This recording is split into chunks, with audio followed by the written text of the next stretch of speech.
Good evening, everyone, and welcome to another exciting edition of Pardon Our Picks, where perfection is a work in progress. I'm your host, Sam. Alongside me, as always, is the Orange Bomber. Tarik, how you doing tonight? All right, I'm doing pretty well. Ready to talk about some football? How about you, buddy? Doing pretty good. And alongside us, of course, as we speak, we have Football Jesus. Thank you. I was so concerned after you called Tarik the Orange Bomber what you were going to give me, but you know what? I'll take it. There you go. I will never call you anything else ever again. Oh, that's awesome. Yes. So we've had a pretty interesting week. There are still a few 0-2 teams, a couple teams that are currently lossless too. We have more lossless teams than winless teams, which is interesting because we did have a tie. But guys, which one of those teams you think has the best chance of getting to the playoffs of the winless teams? We get a week out of sync. Tarik, you go first. All right, go ahead. All right. I think out of all those, I think Tennessee probably has more available to them. They have the tools are there. They've showed they can get into the playoffs. They haven't made it all the way through yet, but most of the tools are still there. They're just not operating at full capacity right now. I mean, you still have Derrick Henry, who's been a major threat, and Tannehill, while maybe not among the top elites, does know what he's doing. He's just not showing it, and he's doing better than. And I will credit my source, Matt Ryan's noodle arm from Brady. That Football Jesus. From Football Jesus, all hail. I think they've got more of a chance. They're there. They just got to find a way to get their feet up from like a newborn baby horse. The Football Jesus needs to lay his hands on and just heal the lame and just make it work. Well, I don't know how you followed that, but I'm going to say the Las Vegas Raiders.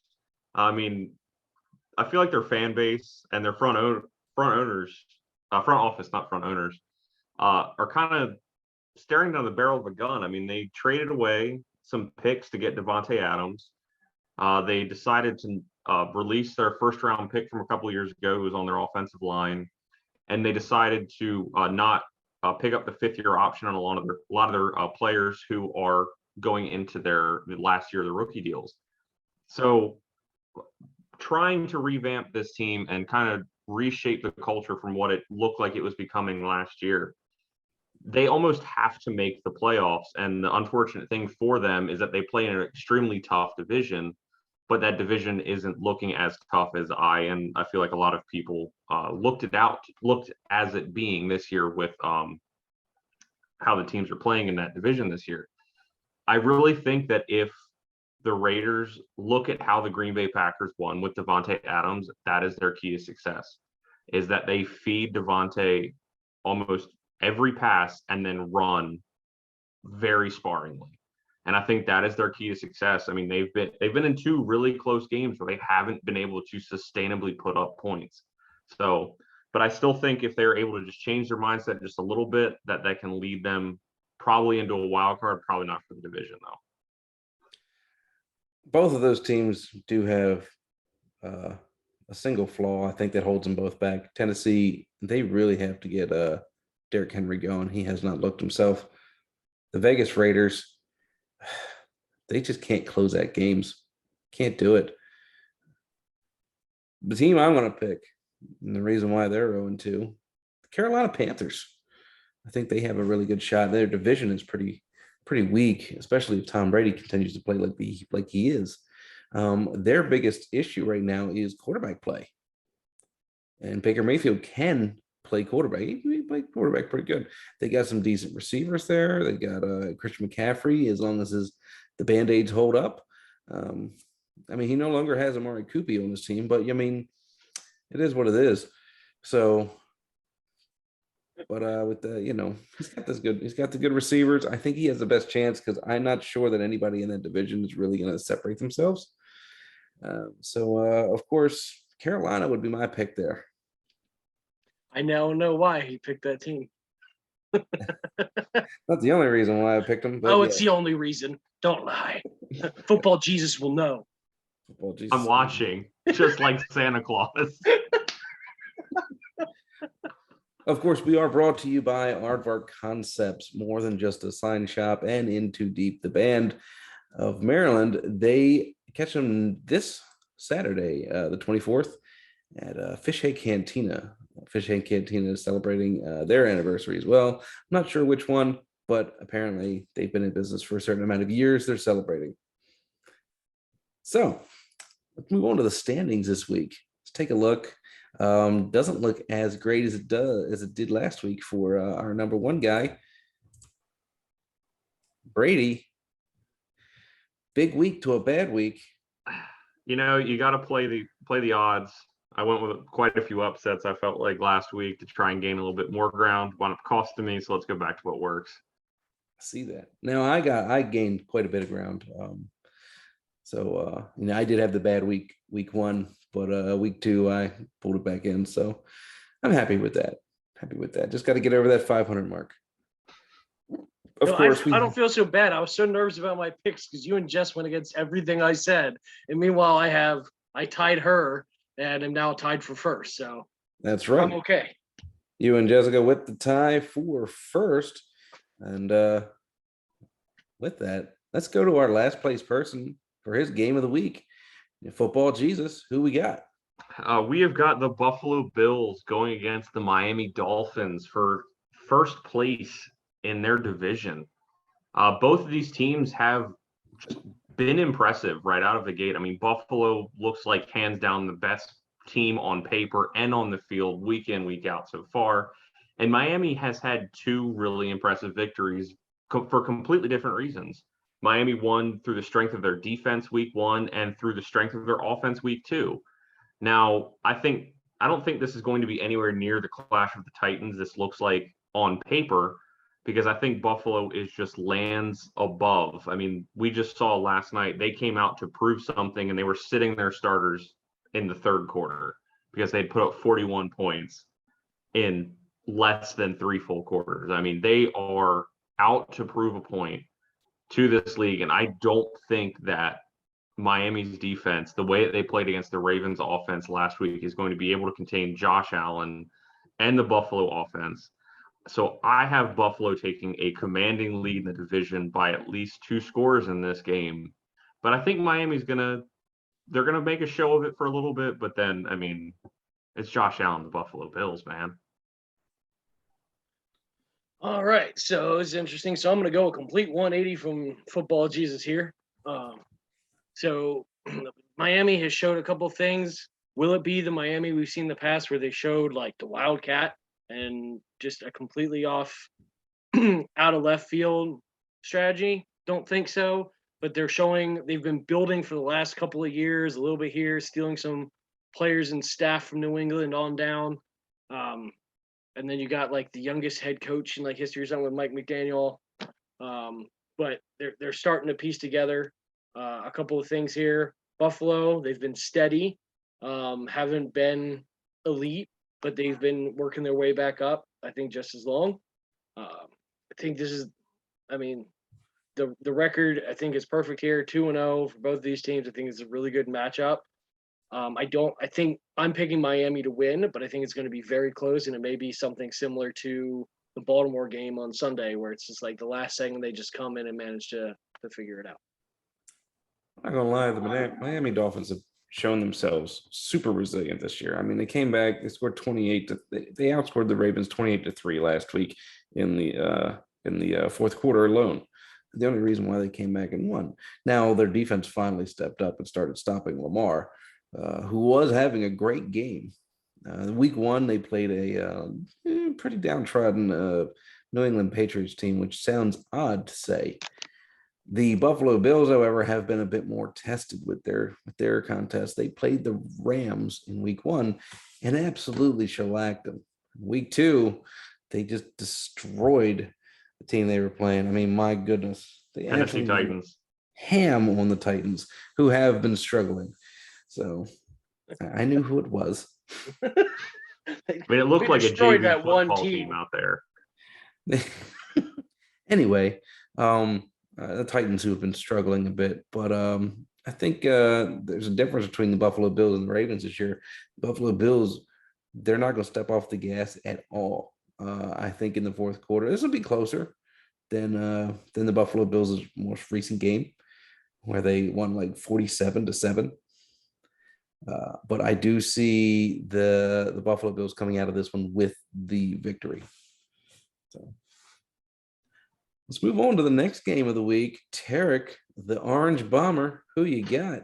I got the 49ers and Denver. So I wasn't trying to pick a team I root for here. I was just going through. I try to pick like what are the records, what teams are doing what. And this is one of those matchups that I think, based, I guess, more on negativity than positivity, I think is going to be a good matchup. Denver Broncos, I'm not trying to repeat the same metaphor I already did, but I mean, they don't have the feet out from under them. Nathaniel Hackett has very little idea what he's doing. He's admitting that in interviews. Very few of the players are, including Russell Wilson, are matching up to what the expectation, what we know they can do are. San Francisco's got Jimmy G. He's proved himself in the past, but again, isn't quite performing.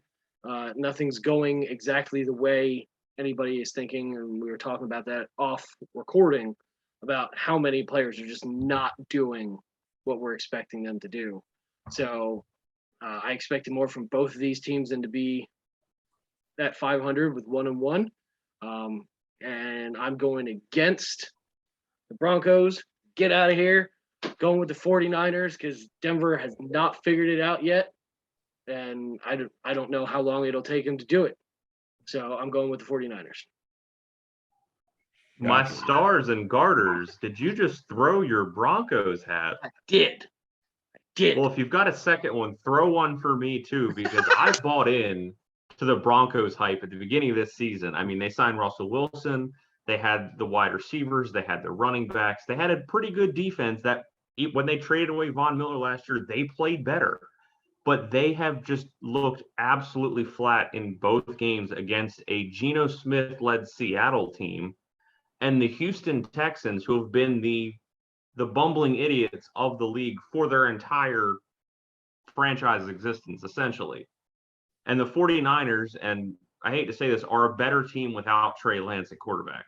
They put up 10 points week one and lost to the Bears. And then last week, we're having trouble moving the ball with anyone besides not named Deebo Samuel. And when Jimmy G came into the game, they took control of the game clock. They were able to run the ball effectively. Jimmy G protected the ball well. So I think with Jimmy G at quarterback for a full game, the San Francisco Niners are going to win this game on the strength of their defense and the weakness of the Broncos offense with Russell Wilson at the helm. San Francisco 49ers, they have a chemistry with Jimmy G. He took him to the NFC Championship game last year after being wild card. The Broncos, they have a good quarterback. They just need time. The problem is Russell Wilson. First off, Jerry Jeudy got injured. So we'll have to see if he's back this week, how long that injury is going to be. San Francisco, though, I mean, you could see the difference in how they played as soon as Jimmy G came in. They knew that passing could be done. They knew they could throw the ball down the field. Trey Lance, I'm not bought in on him. I never was. I don't really know that he's going to be a super serviceable quarterback. Maybe a good backup. We'll see. But San Francisco lucked out in getting Jimmy G to take that pay cut just to keep him on the team. They should I think they'll make a playoff run with Jimmy G at the helm again, proving that, he's good. He's a good quarterback. In this game, though, I feel like this is going to be a close game. I feel like this will be a close game, a low-scoring game, surprisingly enough. There'll be some yards put up, but I think it's going to be low-scoring. I think that the Broncos hold them in the red zone a couple of times. San Francisco for the victory, but look for like a 20-17 game. Let's move on to my game, and this one's going to be a little bit different. I don't think Only we've ever Brady's talked. allowed to do the different games. I don't think we've ever talked about the Detroit Lions in depth. The Detroit Lions lost week 1 by less than a touchdown, won week 2 by just over a touchdown. I think it was 8 points. First game was against the Eagles. They came back. They almost won that game. Second game, they were up big early. In the second half, the Commanders came back a little bit. But the Vikings, a lot of people had high hopes for them. They put some really good players around Kirk Cousins. They picked up Jalen Reagor, who hasn't really done much. Justin Jefferson got shut out last week almost. It was pretty sad, actually. Kirk Cousins might not be the answer there. I think this game is going to be very interesting because Dalvin Cook hasn't even gotten going. I mean, he's gotten a couple yards, but he just hasn't done anything. The Lions are exciting. Their biggest problem last year, couldn't close out games. This year, this game, I say they win. Interesting take. I could use your argument against you and say that the Lions still can't close out, but we'll see. I'm going with the Vikings, even though they're kind of had the same problem. I was just looking at I wanted to know what the scores were for the records, and they did a complete 180. They won the first game with 23 points against 7, and then they lost the next one with only 7 points. So they're doing a complete flip-flop. I don't think they quite know. I'm sensing a theme across the league and across the season this year of no one's doing what they're supposed to be doing. No one is performing up to snuff. I don't know what it is. I don't know, just general fatigue. I don't know. Everyone needs to start getting some methamphetamines or something and get everybody pumped up and let's go. But All something's right, Walter White. So I'm going with Minnesota, but we'll see. Will it continue record? It'll just flip flop back and forth. So luckily, I don't have to pick a score on this game. So this was the most difficult game for me to pick this week based on what my two co-hosts have said. I mean, Detroit's come out and they've really kind of shocked the world. I mean, everyone kind of expects them to lay down and roll over and hope for the next great quarterback to kind of fall to them in the draft. And Jared Goff has come out and proved that he can still play high-level football. And Minnesota came out week 1 against an Aaron Rodgers-led Packers team and put up, a decent offense, but then it stalled out. And then it stalled out even harder last week against the Eagles. And I think that kind of leads into the fact that the Eagles have a really good defense. I don't think Detroit has a cornerback that can follow Justin Jefferson around this game like the Eagles had with Darius Slay. So I am picking the Vikings in this game, but I think it's going to be very close. I think Detroit is going to lead for the majority of this game, but the Vikings are going to lean on that run game and the fact that Justin Jefferson has become a Cooper Kupp style receiver, playing at every different receiver position and making plays out of them. So close game. I still love you, Detroit. I love the underdog, but I got to go with Vikings on this one. Probably sit alone with that one, but we'll see. Let's take a look at Jessica's game of the week. She picked the Ravens at the New England Patriots. The Ravens, of course, barely losing at the end of that game to the Dolphins. The Patriots, they won last week, mainly off of turnovers against the Steelers. That's pretty much going to have to be their MO this year is turnovers. And I don't think the Ravens turn the ball over that much, especially with that running game. I think the Ravens win this one. I think it's going to be mid-20s for both teams. It's going to be pretty close, but should be exciting. Yeah, that the end of that game just went completely off kilter to me. What was it, 3 minutes left? My wife came in and went, well, I guess the Ravens are winning that one. And then it just completely fell out of it at that point. I'm like, oh, come on. So you're saying it's her fault? No, I never blame my wife. Never. But I mean, it's just their defense just didn't hold. And I mean, that was kind of the story of the whole game. The defense didn't hold on either team. That was a completely offensive game. I mean, the game started off with what, a 105-yard kickoff return. And then it's just how many of those long touchdowns were there on either team. So I know there was at least a 75-yard touchdown and a couple of, so I mean, that was just offensive either way around. So hopefully John Harbaugh is sitting down and just like grilling the defense this week, because otherwise I still think they're going to win, but it's going to be a lot closer than what it should be for a team that's known for their defense to just not stand out defensively. And New England's still somewhat recovering after Tom Brady left and everything else. And I don't have another point. Sam hit the nose on the head. It's about turnovers, and with Ravens firing on all cylinders for offense, I don't see a turnover really going New England's way here. So I'm going with Baltimore. Yeah, we're going to clean sweep this year. I'm also going with Baltimore. I think this week is going to be kind of what's the word I'm looking for here? That last week was an anomaly for the Ravens defense. I think they're going to force a lot of turnovers this week, since Mac Jones has looked pretty turnover prone this year, playing against one really good defense and one subpar defense in my mind. But I think the Ravens are going to keep the foot on the gas and play the kind of style of offense that we saw last week against Miami, where it's more of a pass first, run second than what we've seen in previous years with Lamar Jackson at the helm.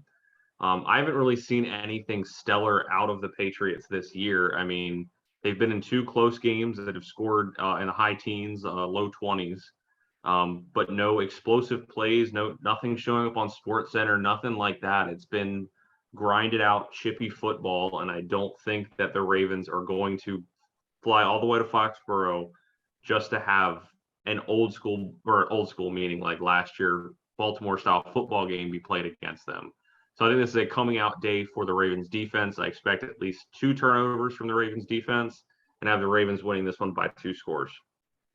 Hear that? He expects it. You better deliver. You'll have him to answer. Oh, I expect it. Do not mess with football Jesus. That's right. He is football Jesus. All hail the guy in last place. All right. So let's get on to our quick hitters. Take a look. We had 2 sweeps here, although the Browns Steelers game is a split. The Raiders and Chiefs, of course, we picked unanimously. I'm surprised nobody picked the Titans in that one. You picked Houston? Brady? He did pick Houston. I did. Because Chicago has looked so paltry on offense, and Houston they're gaming at this point. That's the best way I can put it. Okay. I can see it happening, but I don't think it will. So only Tarik picked the Dolphins, only I picked the Lions. Everybody picked the Ravens and the Bengals, even though the Jets came back to win that game last week. And the Bengals offensive line looks like we were playing offensive line for them. I am not a lineman. Do you think I am too with these skinny forearms? I don't know if you guys can see a trend here, but it doesn't look like we have a lot of different picks. At least my sister has been pretty consistent with everybody else. We do have 2 games that we've all picked. The Rams and the Eagles is the same. The other games, it's only 1 difference. Mm-hmm. So it's getting to be that kind of season. I feel like we're 2 weeks in, we kind of see what these teams are made of, and it makes it hard to pick teams, like the Saints, which you put a Saints logo. Perfection is work in progress, people. It makes it hard to pick teams like the Jaguars when they're going up against a team like the Chargers, even though they looked phenomenal last week against the Colts. Yeah. It also helps when he did actually pick the Chargers, and I, completely disregard everything in that spot. So I don't remember picking the Saints twice. He's not picking either team, folks. He's picking the Saints to win. It's going to be a tie. All right, and then of course we move on to the afternoon games. Only one person picked the Giants, which is surprising. A 2-0 team against a Cowboys team with backup quarterback, and only I picked the Falcons to win. I think that one's more surprising because the Falcons, like Matt Ryan in that Super Bowl, have found creative ways to win both weeks so far. The Playing Falcons really have bad found- offense and then coming back and just petering out right at the end. How's that creative ways to win? It's creative ways Creative to ways lose. to lose. You Yeah. said win. He did Well, I say meant win. lose. I'm football Jesus. You should interpret my words as what you expect. Imagine them as gospel. Yes. But they've been in both games. That's why I picked them. And the Seattle Seahawks have Geno Smith. The Falcons have Marcus Mariota.